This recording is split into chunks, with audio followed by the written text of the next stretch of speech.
Neuroplasticity. Of even greater interest is neuroplasticity, which claims that the brain can rewire itself. Children have an innate ability to learn language. But which language they learn, claims Dr. Jeffrey Schwartz, determines how the brain stores sound. Now neuroscientists understand why. The particular sounds made by the language in question vary. Japanese sounds are very different from English ones, and each language forces a different rewiring of the part of the brain that processes language. Brain scans also show that obsessive-compulsive disorders can be moderated or cured by deliberate action by patients to think about other things. The brain circuits can actually be rewired by conscious effort. The brain is, therefore, plastic. Jeffrey Schwartz also claims, "There is a mind independent of the brain. If the mind can rewire the brain, then, in an important sense, the mind is master of the brain." Neuroplasticity is even more controversial than evolutionary psychology. The concept of rewiring cannot be said to have replaced that of hardwiring. But how do the theories of cultural evolution and neuroplasticity affect what we take away from evolutionary psychology? And may they have their own lessons for business? Transcending genetic dispositions. I don't see any necessary contradiction between the implications of evolutionary psychology, on the one hand, and those of cultural evolution or neuroplasticity, on the other hand. In fact, from a business perspective, I find the three disciplines complementary. The explanations for human behavior provided by evolutionary psychology resonate with business experience, especially that of men within corporations. This may be entirely a coincidence, but more likely, I think, it is because evolutionary psychology is at least partly right. There probably is a genetic predisposition towards behavior that made more sense on the savanna plain than it does today. Nevertheless, this view is not incompatible with cultural evolution. Humans can learn and transmit learning. This means that genes are important in determining our behavior, but not that all-important. If we have not yet learned to control and correct for all of our dysfunctional genetic inclinations, this does not mean that we cannot in the future, just as we have learned to welcome strangers on first sight. If we understand what we are up against in terms of genetic bias, we are actually much more likely to be successful in correcting this bias. Finally, the conflict between hardwiring and rewiring may be more apparent than real.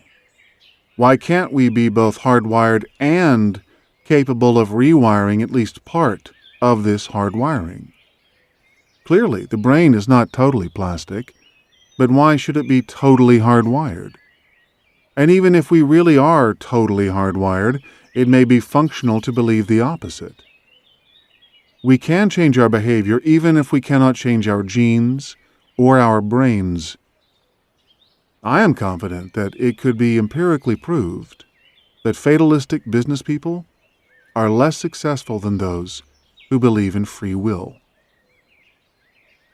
I predict that executives will hear a lot more about cultural evolution and neuroplasticity. Part of the argument of this book is that we are moving beyond mechanical cause and effect models, which are and will remain valuable, to embrace, in addition, more fluid biological models. But beyond the biological models, there probably lie neurological models, which are even more free-form and sensitive to creative manipulation. How to manage and mutate Stone Age man. My conclusion, therefore, is that we can manage and mutate Stone Age man, and that it is well worth the effort to do so, if we accept the insights from evolutionary psychologists, but also the possibility of change. What should we do differently?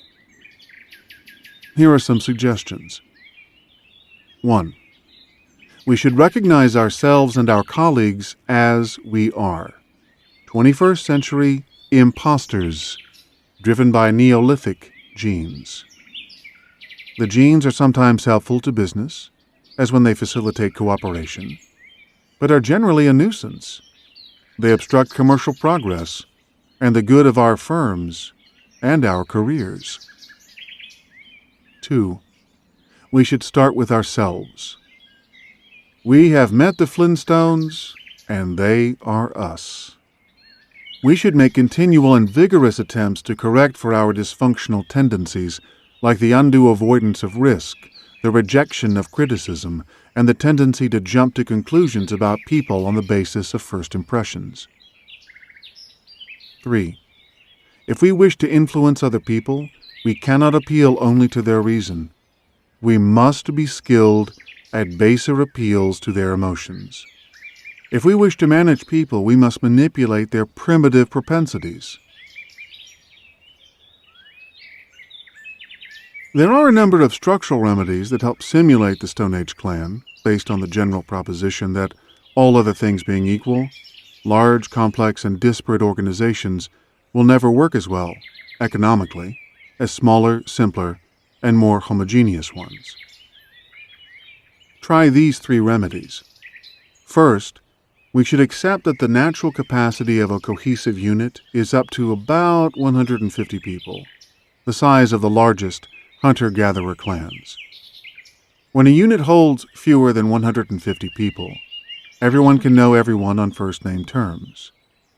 Percy Barnevik of the Swiss-Swedish engineering concern ABB has achieved great success by breaking up his massive empire into units of 50 people. Microsoft goes even further, with a proliferation of small units, each having typically only 5 to 10 people. We tend to forget that, despite all the advantages of large firms with global reach, 60% of all employees worldwide work in small to mid-sized businesses, often owned or run by a family. Second, firms above the ideal clan size tend to divide into separate functional, regional, or product clans, which frequently squabble with each other. The near-universal experience of managers is that it is more difficult to do business with sister clans in the same organization than with strangers freely chosen by each clan. And third, organizational size, complexity, and heterogeneity lead to inefficiency because of the expectations and behavior of the people involved. A large organization contains more people than a small one, and it is generally more difficult to detect or measure the real economic contribution of each person. This technical difficulty is exacerbated because of the socialistic tendency of organizations to meet fair expectations of employees based on a claim for a share of the pie simply because of clan membership, regardless of contribution. The more complex an organization, the more things it does, the more customers and suppliers and products it has, the more difficult it becomes to measure and reward true, individual contributions. A complex organization of 1,000 people will have far more difficulty than a simple one with the same number. Then consider heterogeneity, which is not the same as complexity. Complexity relates to what the organization does, heterogeneity to what the organization is, in terms of the employee's composition. A heterogeneous organization is one comprising many different types of people with different backgrounds, disciplines, degrees of skill. For example, an organization with 10 main disciplines, such as engineering, computing, marketing, and so on, but comprising exclusively graduates, may be more homogeneous than another organization with only 3 disciplines but 3 different sets of educational and class backgrounds, nationalities, and styles. Evolutionary psychology suggests that people don't easily like, or trust those from different camps. These three forces of division and non-economic claims on resources, size, complexity, and heterogeneity, compound each other. If a firm is very large and very complex and very heterogeneous, it will have to deal with a terrifying amount of internal conflict, which can only be suppressed or appeased at high cost. It won't be able to properly reward its real benefactors among all its employees, customers, suppliers, and other collaborators. Simple, focused, and homogeneous firms are much better placed to give credit where it's due. Incidentally, it is interesting that small national size carries no economic disadvantage, perhaps because scale effects are less important than simplicity and common identity. Of the 10 wealthiest per capita nations, apart from the United States, the largest is Belgium, which has only 10 million people. Of the 10 countries with more than 100 million people, only the United States and Japan are prosperous. Remember the lesson from Chapter 1, that diversity works, and that from Chapter 2, that the most successful organizations have a varied gene pool.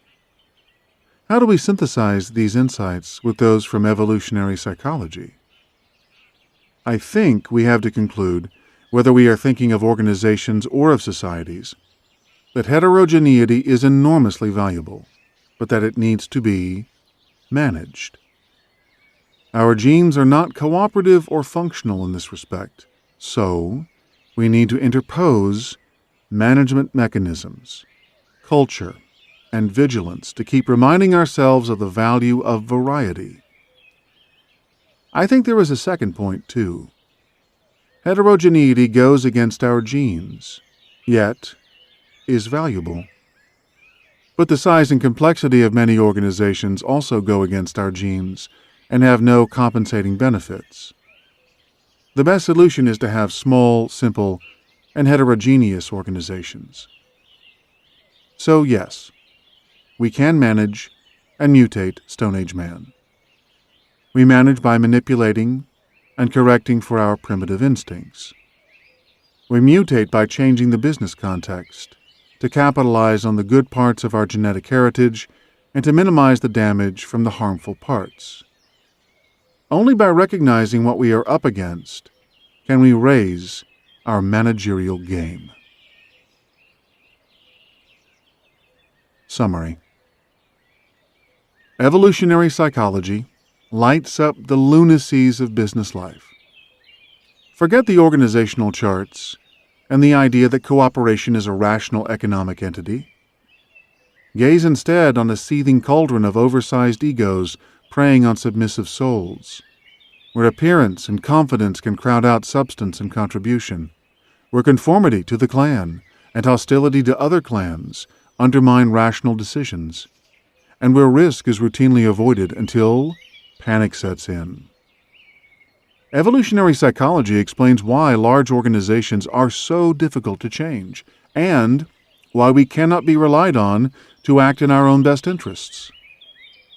Life was much harder on the Savannah Plain, but it was also much simpler, and at least the genes worked in the right way. Yet fear not.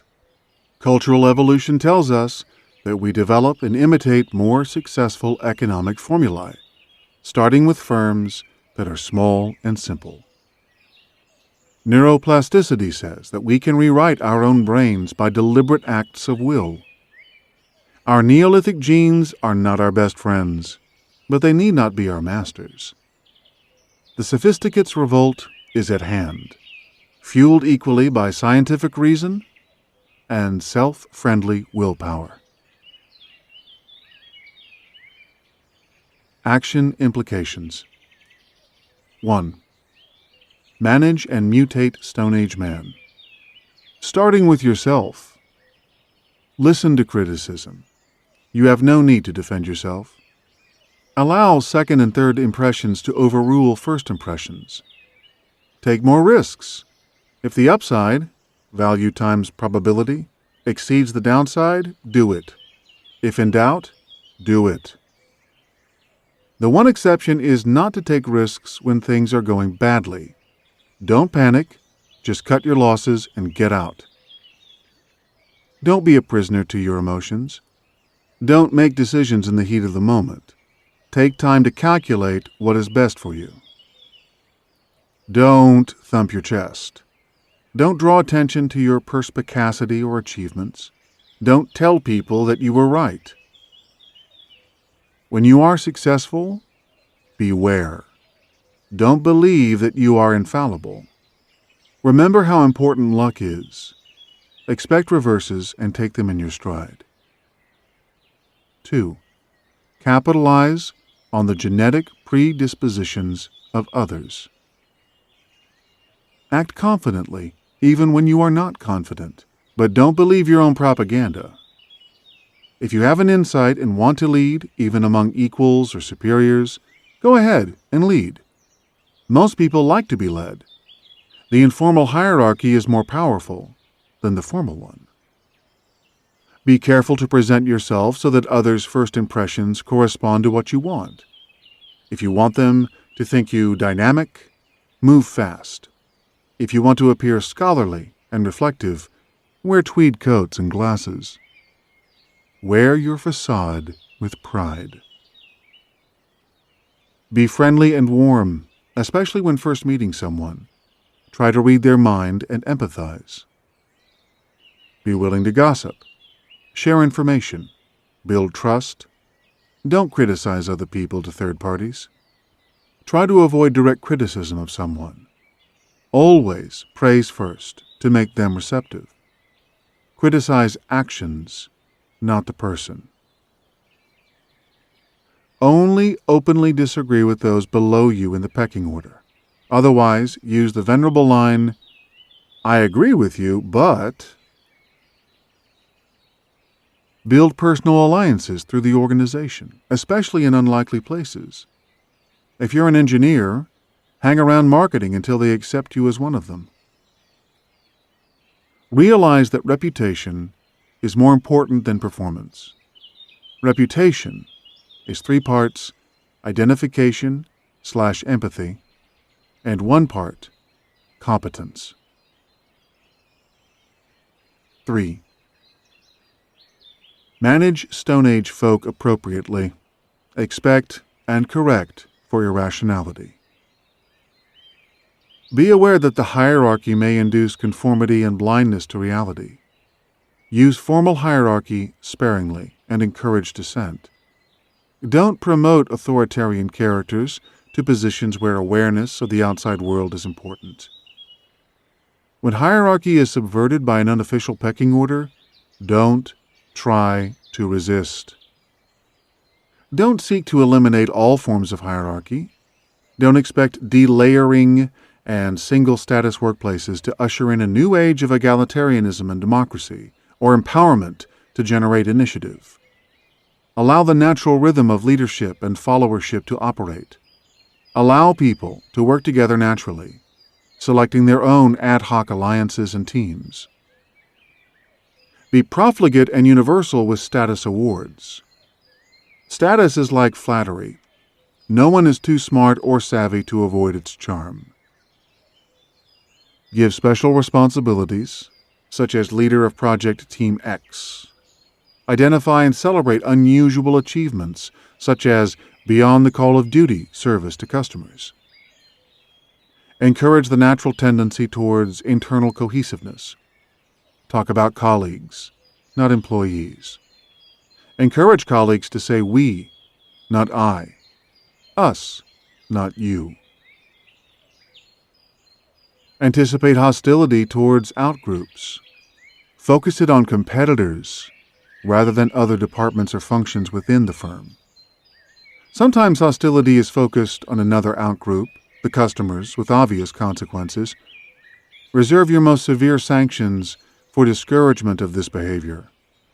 Encourage colleagues to think about customers as an extended part of the clan, as part of the club, along the lines of quality engineer W. Edwards Deming's Dictum: the customer is the most important part of the production line.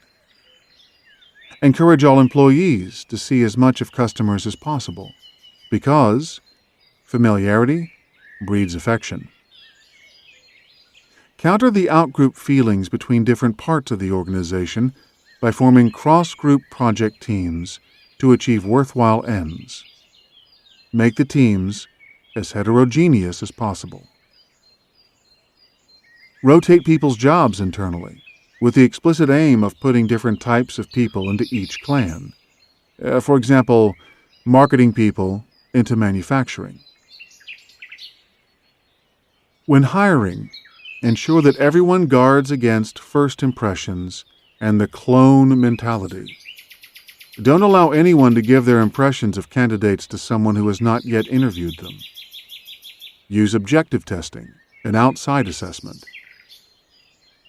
Question any internal consensus. It's probably wrong. Expect but discourage macho behavior. Breastbeating, one-upmanship, self-aggrandizement, empire-building, malicious gossip, personalized competition. The best way to counter macho behavior is to hire as many women as possible, so long as they have not succeeded by becoming like men. Don't expect people to take risks, or welcome change, or be creative. If risk-taking is essential, frame the situation as an emergency. Make it life-threatening, or at least job-threatening. Be upfront and even exaggerate any bad news. Competitor X, if left unchecked, will have taken half our business within 2 years. If return on capital doesn't double, we'll have to downsize. This new technology could kill us. Customer Y accounts for 60% of our profits, but is very unhappy and ready to take its business away. If we don't internationalize, we'll be taken over. Choose whatever is credible, really worrying, and at least half true. Make it clear that failure through taking risks is more acceptable than refusal to take risks. If you want creativity, make the environment non-threatening and informal. Children are creative, but only so long as they feel totally protected. 4. Change structures in order to counter primitive genes. Reduce your firm's size and complexity. If different parts of the firm have different ways of working and core competencies, split it into 2 or more firms. Ensure that each organizational unit within the firm has no more than 150 members. Make the organization structure as simple as possible. Realize that matrix organizations come up against primitive man, and the latter wins. People gravitate towards one main sense of identity and loyalty. Therefore, use matrix forms sparingly and realize that there will always be one main affiliation and one less important dotted line one. When risk-taking is important, form a separate unit that has to take risks.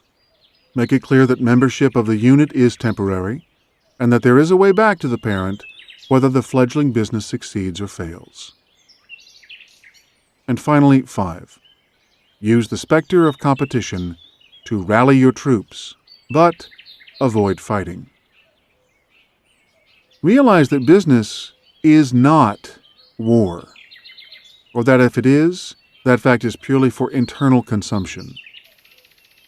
In George Orwell's novel, 1984, there are 3 superpowers, and 2 of the 3 are always at war with the third. From time to time, the sides switch. There is no evidence of actual conflict, yet there are perpetual reports of victories and calls for redoubling of home efforts to support the war. This is not a bad model for business. Collaborate with competitors as far as possible. Avoid direct conflict or damage. Don't put your competitors back against the wall. This may precipitate mad scrambling which may or may not help the competitor, but will certainly damage your firm. And finally, remember that the only useful way of beating competitors is by having your own loyal fan club of profitable customers who prefer what you do to anything any other competitor does.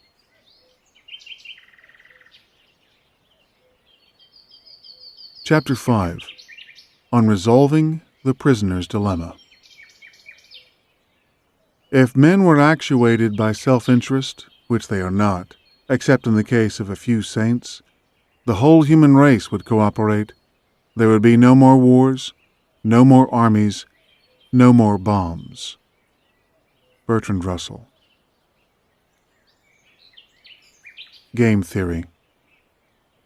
We turn now to our most uplifting subject, the search for cooperation, especially human cooperation. Here we supplement biology with game theory, a branch of mathematics which links to many other scientific disciplines, including biology itself. The main lesson is how to cooperate effectively in pursuit of entirely selfish ends. We'll reach some pretty intriguing, counterintuitive, distinctly useful and pleasing conclusions, because game theory itself has a history, with sinister beginnings and a happy ending. We can then relate game theory to our earlier observations on evolution and business genes, culminating in a theory of human evolution combining science, business, and human cooperation. Game theory started when John von Neumann, a Hungarian genius who was also one of the architects of the computer, published his mathematical Theory of Parlor Games in 1928. Game theory is thus a branch of mathematics and statistics that has been applied to economics, biology, epidemiology, philosophy, physics, politics, the social sciences, military strategy, and also business strategy. Game theory deals with games where the most profitable thing for you to do depends on what your opponent does, and vice versa. It attempts to simplify the world and produce the best outcome, mathematically derived, for any particular situation. In 1944, von Neumann and economist Oscar Morgenstern published The Theory of Games and Economic Behavior. They invented the concept of the non-zero-sum game, where it pays to collaborate and form coalitions. The Prisoner's Dilemma. The most famous game in game theory, one that had been understood in non-mathematical terms for centuries, the basic idea surfaces in Hobbes, Rousseau, and also Puccini's opera Tosca, is the prisoner's dilemma. There are many variants of this game, but the basic idea is the same. Imagine two criminals caught and locked up in separate rooms. A robbery with murder has been committed, but the police have dubious evidence. If one of the criminals confesses before the other, the authorities offer a deal: immunity from prosecution versus execution for the other criminal. If neither rats on the other, they can both expect 5 years in prison for the robbery. The rational thing for each individual to do is to defect as soon as possible. Defect here means fail to cooperate, or rat. Cooperation between the parties is irrational for any individual prisoner, although if they both cooperate, neither would be executed. Self-interest rules, okay? The game can be expressed mathematically with rewards rather than punishments. Assume that Brian and Lee are playing and that you are Brian. You are both invited to write down simultaneously either the number 1 or the number 2. If you write 1 and so does Lee, you both get $5. If you write 2 and Lee writes 1, you get $20 and Lee gets nothing. If you write 1 and Lee writes 2, the opposite occurs. You get nothing and Lee gets $20. Finally, if you both write 2, you each get $1. What do?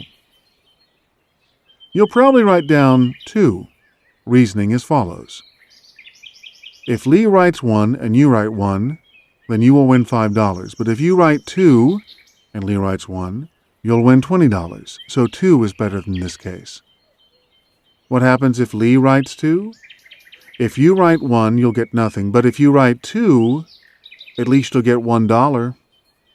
So whether Lee writes 1 or 2, you'll be better off if you write 2. But the dilemma is that Lee is thinking the same way, since the payoffs are entirely symmetrical.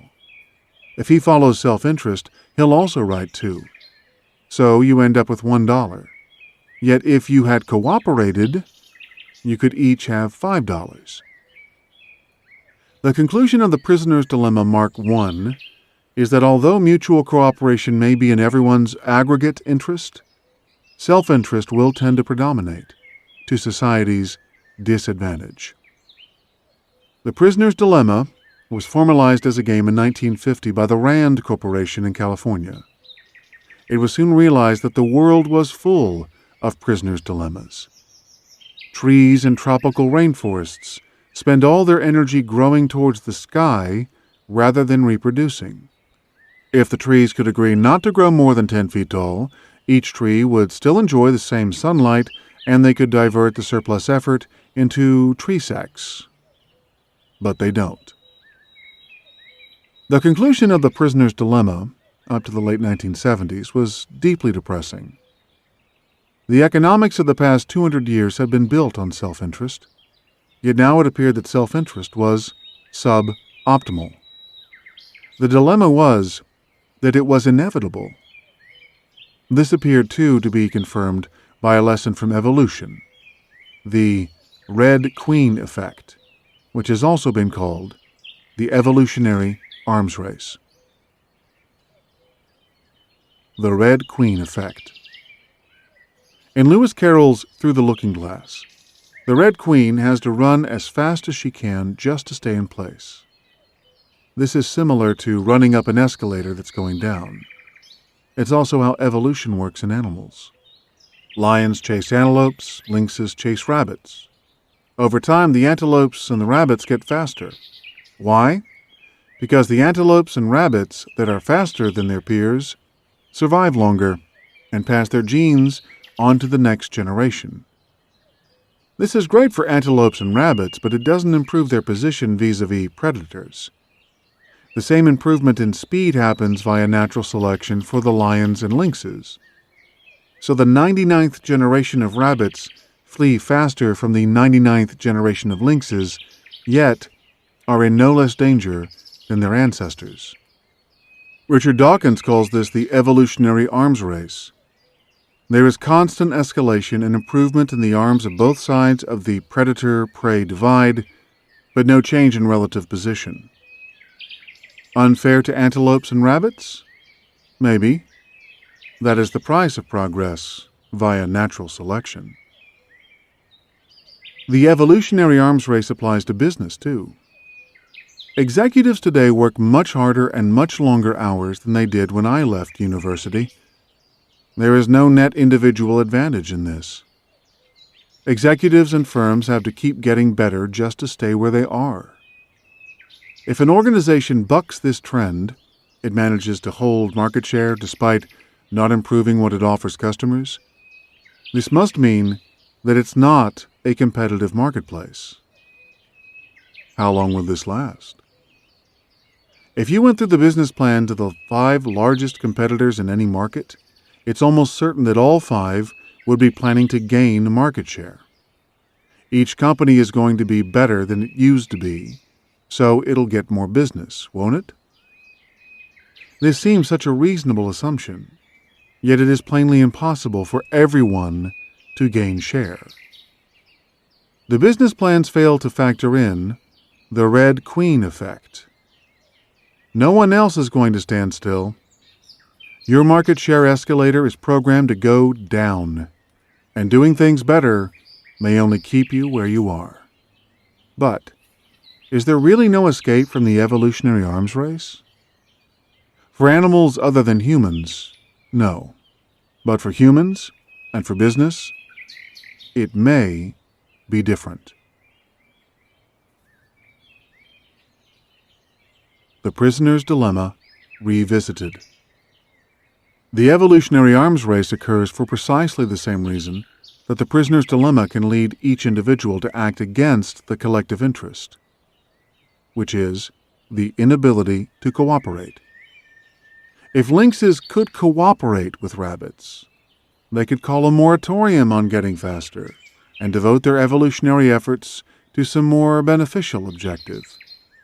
But of course, lynxes can't collaborate with rabbits to defeat the current version of evolution. And yet, animals do collaborate for some purposes. In the 1970s, economist and geneticist John Maynard Smith turned to game theory to explain why animals typically don't fight to the death. His innovation was to play the prisoner's dilemma many times.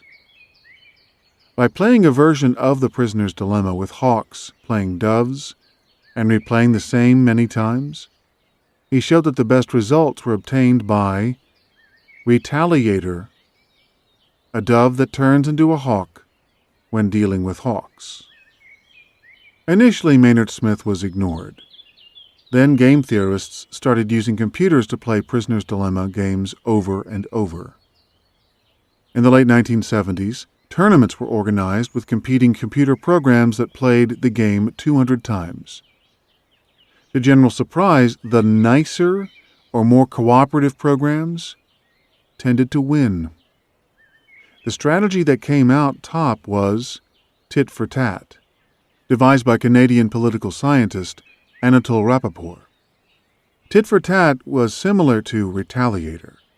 It started by cooperating and then mimicking the last move of the other player. The organizer of the tournaments explained the success of tit for tat.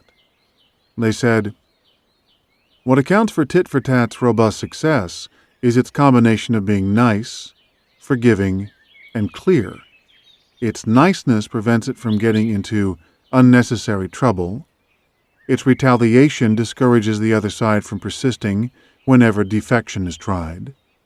Its forgiveness helps restore mutual cooperation, and its clarity makes it intelligible to the other player, thereby eliciting long-term cooperation.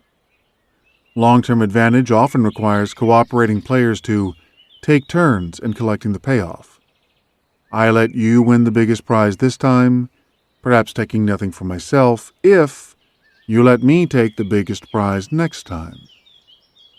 Cooperation is about comprehending how to make the pie bigger, on the understanding that when we have to divide it, we will behave reasonably within the context of a long-term relationship.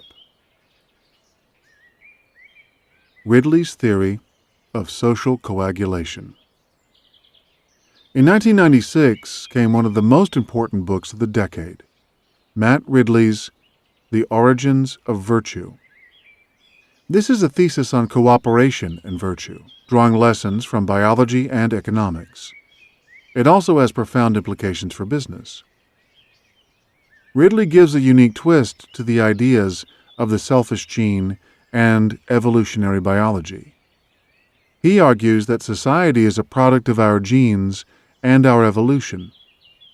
Humans are unique because we are organized into large groups with complex interrelationships between individuals, and because we cooperate in a qualitatively different way from all other animals. This is the highest and most successful form of evolution. As he says, the essential virtuousness of human beings is proved not by parallels in the animal kingdom, but by the very lack of convincing parallels. The advantage of society rests in division of labor and socialization, which modern humans have taken to a happy extreme. Ridley again. To thrive in a complex society, you need a big brain. To acquire a big brain, you need to live in a complex society. The human brain is not just better than that of other animals, it is different. In a fascinating way, it can exploit reciprocity, to trade favors, and to reap the benefits of social living. Division of labor. If you've studied any economics, you'll probably recall Adam Smith's example of the pin factory, where 10 people, through specialization, were able to produce 48,000 pins a day. Smith was a Scottish political philosopher, and his 1776 book, titled The Wealth of Nations, invented the concept of division of labor. He wrote, "The greatest improvement in the productive powers of labor, and the greater part of the skill, dexterity, and judgment with which it is anywhere directed or applied, seem to have been the effects of the division of labor." Smith posits 3 key advantages of specialization. 1. Practice leads to higher productivity. 2. Specialization saves time switching from one task to another, which is, incidentally, the main insight behind business process reengineering, a major source of productivity improvement in the 1990s. And 3. Specialization makes it worthwhile to invest in tailored machinery to boost productivity, thus enabling one man to do the work of many. Smith demonstrates, and here comes the link with increasing degrees of cooperation, that 1. The division of labor is limited by the size of the market and can therefore increase when market size increases, and 2. The division of labor increases with better transport and communications. It turns out that division of labor and increasing specialization and trade are themes noted by biologists and anthropologists in explaining how complex organisms evolve and thrive. Increased cooperation is both a cause and a result of such success. Biology reveals that the bigger the cells in small organisms, the more likely they are to divide the labor, with some cells specializing in reproduction. The social insects, like ants, termites, and bees, have been so successful because their societies contain specialized roles that require cooperation. Human societies organized into bigger groups have more different jobs.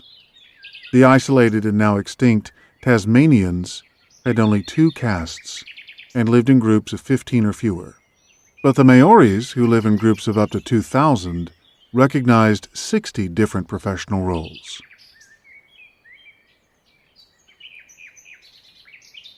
Ricardo's Law of Comparative Advantage. The links between cooperation, division of labor, and trade were first made explicit in 1817 by David Ricardo, a very rich investor, economist, and radical British politician. His law of comparative advantage applied division of labor to groups and countries. The law is impressive because it is counterintuitive. Paul Samuelson, a famous economist, says that Ricardo's law is the only proposition in the whole of social science that is both true and not trivial. Until Ricardo, it seemed obvious that countries could only trade if one was better than the other producing something. Ricardo said that, in fact, there was a basis for trade whenever the relative ratios of productivity were different, whatever the absolute levels, which implied that there was virtually no limit on possible constructive trade. If country X was better than country Y at producing 2 products, there could still be trade between them that would enrich both countries. If country X is twice as productive in steel and 4 times as productive in leather goods, then country X should specialize in leather goods and country Y should specialize in steel, where it had comparative advantage despite being inferior in absolute terms. Specialized business and trade, which are essentially cooperative intergroup activities, lie at the heart of human advances. As Matt Ridley explains so well, 200,000 years ago, Stone Age tools were traveling long distances from their quarries. Where the Neanderthals all lived in much the same fashion, their replacements began to show great local variations in their stone technologies and styles of art. The invention of trade represents one of the very few moments in evolution when Homo sapiens stumbled on some competitive ecological advantage over other species that was truly unique. There is simply no other animal that exploits the law of comparative advantage between groups. Within groups, the division of labor is beautifully exploited by the ants, the mole rats, the weeabirds, but not between groups. David Ricardo explained a trick that our ancestors had invented many, many years before. The law of comparative advantage is one of the ecological aces that our species holds. The importance of trade and cooperation can be graphically illustrated by contrasting the native Tasmanians to the native Aboriginal Australians. When Europeans landed on Tasmania in 1642, they ended 10,000 years of isolation and found the most primitive human society in the world. Native Tasmanians couldn't light a fire from scratch. They didn't have bone tools or multi-piece stone tools or axes with handles or boomerangs. They didn't know how to fish or make warm clothing. The Aboriginal Australians could do all these things. Only Tasmania's isolation had kept its population poor and low. Isolated groups suffer because most groups get their ideas and innovations from outside via trade in ideas and goods. Human society progresses via increased trade, specialization, and intergroup cooperation. Beyond baboonery. Ridley observes that two junior male baboons will join forces to beat off the consort of a female baboon. Then they chase after the female, and the one who catches her has sex. Cooperation is used to achieve selfish ends. This is the basis of our cooperative instincts. Ridley takes up the theme expressed by Richard Dawkins in his concept of memes. He writes, "Because of the human practice of passing on traditions, customs, knowledge, and beliefs, there is a whole new kind of evolution going on in human beings, a competition not between genetically different individuals or groups, but between culturally different individuals or groups. One person may thrive not because he has better genes, but because he knows something of practical value."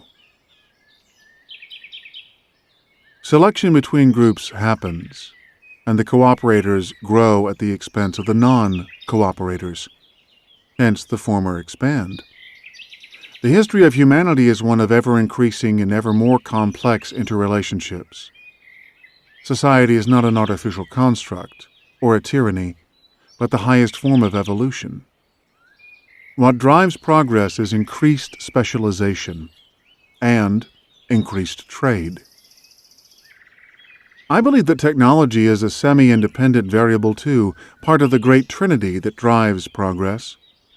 This refinement slots quite neatly into Ridley's argument, since technology itself is a form of culture. It is impossible to explain the explosion of productivity since 1750 purely on the basis of increased specialization and trade. For capitalism to conquer society required new miracles of technology. Trust. In the end, says Ridley, echoing political philosopher Francis Fukuyama, the crucial human ingredient is mutual trust. He writes, "Our minds have been built by selfish genes, but they have been built to be social, trustworthy, and cooperative." He implies that this message goes against the grain of economic doctrine, which may actually be setting back the course of human progress. He writes, "If we declare that Smith, Malthus, Ricardo, Friedrich Hayek, and Milton Friedman are right, and that man is basically motivated by self-interest, do we not, by that very declaration, encourage people to be more selfish?" A more functional message, according to Ridley, is that The human mind contains numerous instincts for building social cooperation and seeking a reputation for niceness. And he closes with a passionate plea for what might be termed social libertarianism.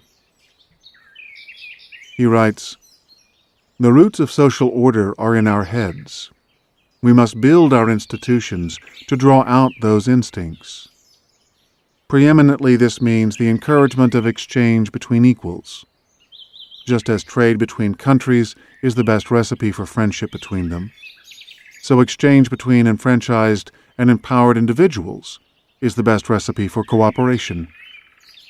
We must encourage social and material exchange between equals, for that is the raw material of trust, and trust is the foundation of virtue." Business collaboration as a means to defeat the evolutionary arms race. Ridley is placing trade, and therefore necessarily business, at the center of the process whereby humans evolve into virtuous collaborators. This is evolution via memes, by cultural transmission, rather than by natural selection. Science is the process whereby we learn about our environment and transmit that knowledge. Business is the process whereby economic information is replicated and used to improve the material conditions of life. The process of constructive human evolution, therefore, requires progressive acceleration and intensification of scientific and business transmission.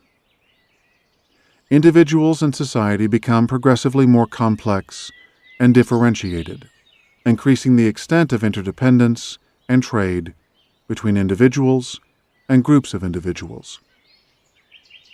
Yet, as we saw in Chapter 2, the process really starts a stage earlier, with the formation and replication of business genes, units of economic information. These drive the process of economic development. Like biological genes, business genes derive their power and ability to replicate themselves from combining with many of their fellows and finding vehicles that will protect and incorporate them, including animate vehicles such as individuals, teams, and corporations. Cooperation is at the heart of this process. Cooperation and competition, twin cherries on a single stalk. Indeed, cooperation and competition are essential complements to business genes, individuals, and corporations alike. Without cooperation between business genes and between individuals and between individuals and business genes, there could be no corporations. And without individuals and corporations, there could be no competition. Cooperation between individuals and groups is how we compete with other individuals and groups. Over time, cooperation is becoming relatively more important. A sole trader, a single-person business, such as an independent consultant or a prostitute, still needs to cooperate with intermediaries or bar owners, for example. When the typical business unit is larger than one, when the corporation, rather than the individual, is the modal production unit, an event that is comparatively recent in human history, cooperation becomes not just an incidental requirement, but essential for success. Cooperation is not just an internal process.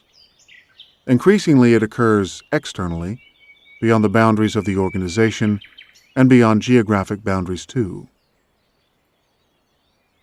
Corporations and cooperation. The modern corporation is unique in economic forms in that it comprises internal as well as external cooperation. The essence of a corporation is the free consent of individuals to cooperate to achieve mutual economic ends.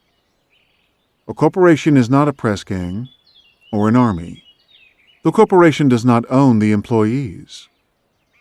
A corporation is an ever-shifting network of cooperators using a set of economic resources, such as money, machines, buildings, and a set of common knowledge and technology, to provide customers with what they want in exchange for money, which is then shared out between the internal and external cooperators, the employees and suppliers, including suppliers of capital.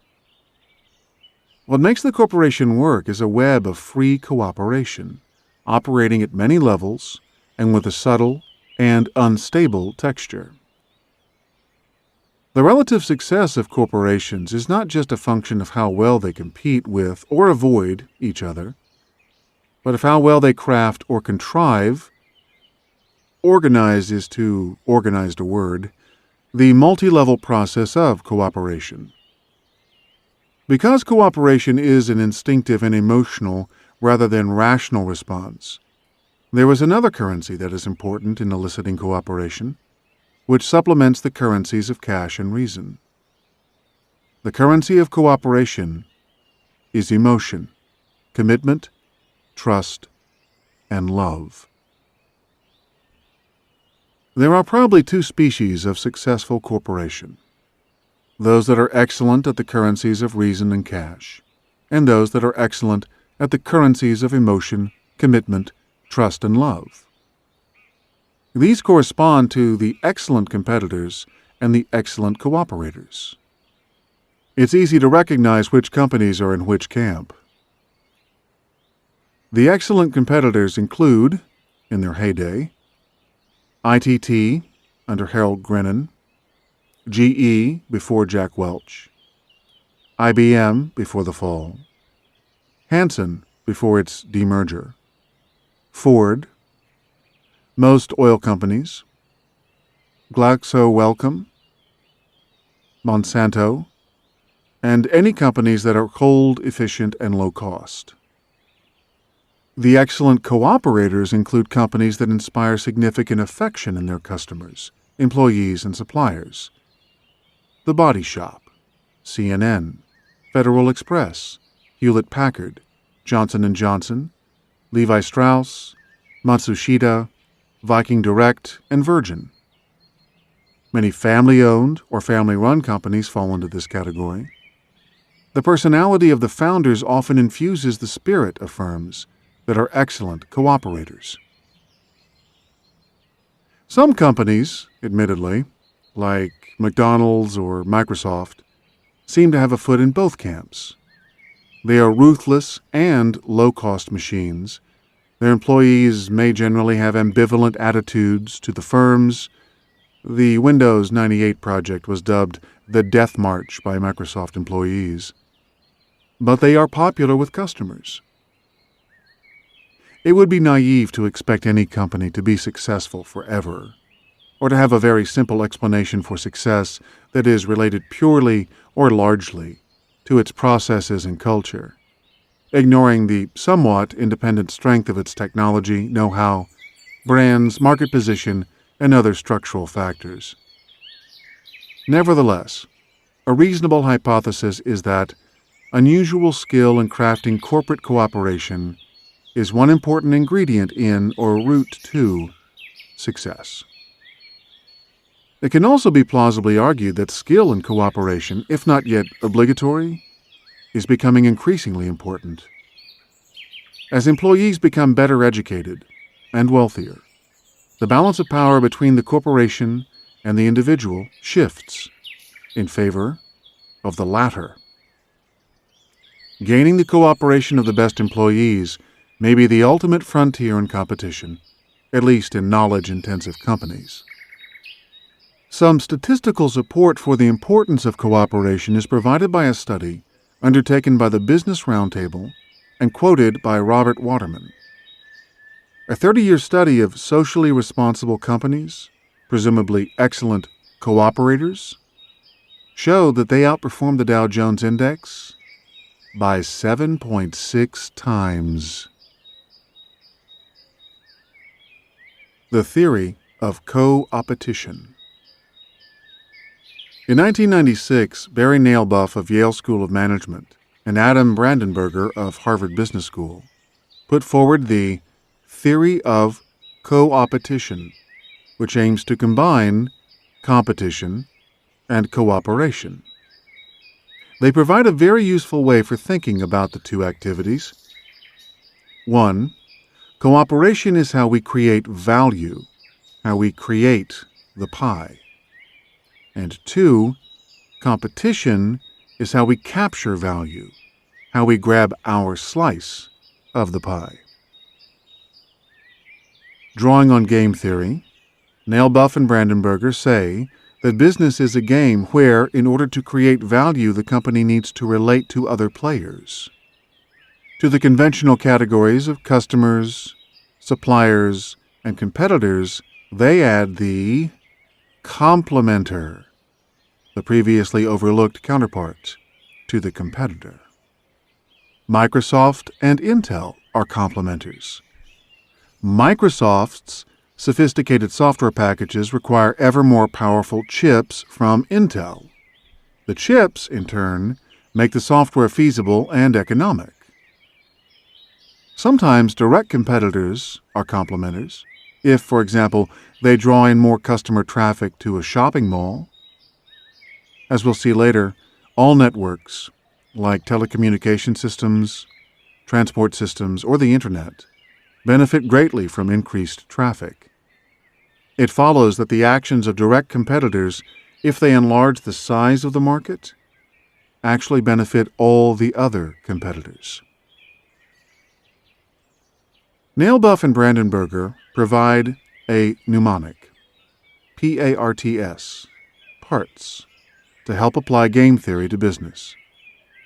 Parts implies P for players, A for added value, R for rules, T for tactics, and S for scope. Parts. Let's take a look at each one. Players. Identify the players and categorize them into customers, suppliers, competitors, and complementers. A competitor is a complementer if your customers value your product more when they also have that other player's product. If they value your product less when they have the other player's product, then it is a competitor. The same concept applies to your suppliers, if they are very important to you. If the supplier is more likely to supply you if the other player is around, it's a complementer. But if you are both fighting over the supplier's scarce supplies, you're competitors. Added value. Nailbuff and Brandenburger have a nifty way of measuring the value you add to the game. Add up the total value supplied by all the players. Now repeat that, but for all the players except yourself. The difference is what you uniquely add. It's often quite small.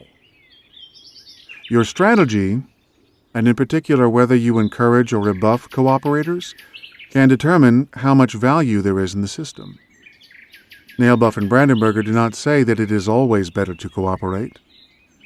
They offer a telling contrast between Nintendo's competitive strategy in video games and IBM's competitive strategy in the PC market. Nintendo's strategy was to ensure that it captured the lion's share of the value in the video games network. It limited the number of games its developers produced to 5 new games a year, so that quality ruled rather than quantity. It carefully controlled supply to the major retailers, so that there was always pent-up demand, and retailers wanted the games more than Nintendo needed the retail space. It restricted the size of its market somewhat, baking a slightly smaller pie than possible, but it made sure that the pie was highly profitable and that it took most of it. 5 years after entering the U.S. market, Nintendo's market value was higher than that of Nissan and Sony combined. By contrast, IBM invited Intel and Microsoft to help develop its PC. Open architecture and cooperation led to speed of development and a large market. But when other companies copied the IBM PC, it was Intel and Microsoft that cashed in. IBM should have made Intel and Microsoft pay to play, or insisted on cross-shareholdings. IBM brought most to the party, and took away least. Rules. Rules are an important part of the game and can often be subtly shifted in your favor. But rules can always be rewritten by a creative player who has real value to add. Take the case of advertising agency Cordiant, Maurice Saatchi, and British Airways, or BA. BA was a big client of Cordiant. Maurice Saatchi had been a founder of the company but was ousted. He took with him the key account executives from the BA account. Cordiant was confident that it could keep BA's business because the account executives had non-compete clauses in their contracts. They couldn't compete for business against their former employer. So what did Maurice Saatchi do? He went to BA equipped with cutout pictures of the executives. "What a pity," he said, "that these guys can't serve you," explaining their non-compete clauses. So BA went to Cordiant and asked it to lift the non-compete clauses. Cordiant complied, reckoning that it would lose the account anyway, and not wishing to forfeit possible future goodwill. End of non-compete clauses in one fell swoop. Yet for decades previously, such clauses had operated effectively in many different professional service businesses. Tactics. Business, claim Nailbuff and Brandenburger, is often conducted in a fog, where reality is difficult to see and perceptions are all. Game theory can tell you whether and how to lift the fog. When a new product really is superior, they suggest you should take actions that proclaim this. When Gillette launched the Sensor razor, it was so convinced that it had a superior product that it spent $100 million in advertising it to lift the fog. Consumers, faced with such confidence, felt that there must be something worth trying, and Gillette's global sales rose by 70%. But sometimes, fog is useful to companies and enables them to keep a larger share of the pie. A good example is the impenetrably complex fare schedules used by airlines. A misguided attempt by American Airways to clear the fog occurred in 1992 when it introduced value pricing and simplified fares down to 4 categories. Other airlines retaliated, and price realizations crashed. Airlines in the U.S. contrived to lose $5 billion that year. And finally, scope. Look beyond the boundaries of the game. No business game is an island. Players in one game also play in others. Anticipate and prevent, or at least delay, such invasions. In 1980, a niche toiletries concern, Minnetonka, launched Soft Soap, an upmarket liquid-based soap. It was a great product, but unpatentable. How could the large toiletries players be prevented from entering? One way was to tie up the entire production of the only 2 makers of the product pump dispensers for a full year. By the time the majors entered, Soft Soap was identified with its category. The brand was eventually sold to Colgate-Palmolive for $61 million. The sum of the parts is simply analyzing the relationships between all the players in the system. Who needs whom? Who can benefit from the relationships? Who are the actual or potential complementers? And where could cooperation lead to a bigger pie?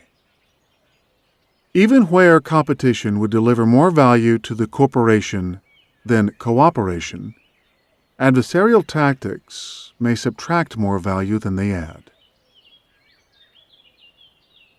The cathedral versus the bazaar. What architecture of corporations, what structure of corporations in society is likely to facilitate the greatest trade, specialization, innovation, exchange of information, and wealth creation? Is it better to have a series of large, specialized corporations, each built like a cathedral, with intricate internal symmetry, a sense of their own distinctness and holiness, and a dominating presence, or to have a larger number of smaller enterprises that exist next to each other, jostling for position and custom, open to each other's secrets and freely exchanging information, like bookmakers in a betting ring or traders in a bazaar.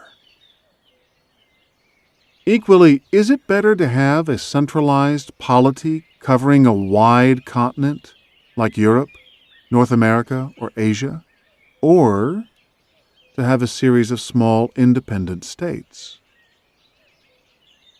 The cathedral versus bazaar question arises from a recent debate on the better method for debugging software. Eric S. Raymond contrasts the two styles. He writes, "I believed that the most important software needed to be built like cathedrals, carefully crafted by individual wizards or small bands of images working in splendid isolation.